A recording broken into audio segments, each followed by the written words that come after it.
In this video, I'm going to show you how to scrape real estate data in bulk.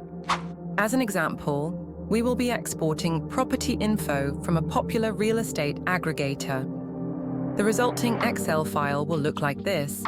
Click the like button to support the channel. And if you're into web automation and data extraction, subscribe for more bot tutorials. Let's start. To extract real estate data to Excel, we'll use the no-code bot builder. Find the bot link in the video description. Here's how to launch this tool. Head to Botster. Create a free Botster account and log in. Install Botster's free Chrome extension. Open the no-code bot builders page. Click on the green button to create a custom bot. Select the single-page scraper. Name your job.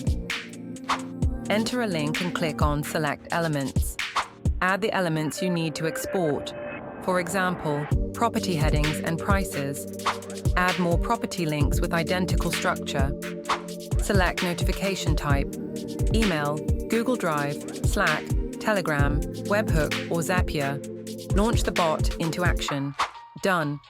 Click on CSV, Excel, or JSON to save the extracted real estate data to your computer, or click on View Data to open the results online. We've exported property addresses, prices, agent phones, and more. You can scrape other details if you need. Sign up on Botster, scrape real estate data using the no-code bot builder, and get access to dozens of other powerful bots. If you found this video to be useful, click the like and subscribe buttons for more automation tutorials. See you in the next video.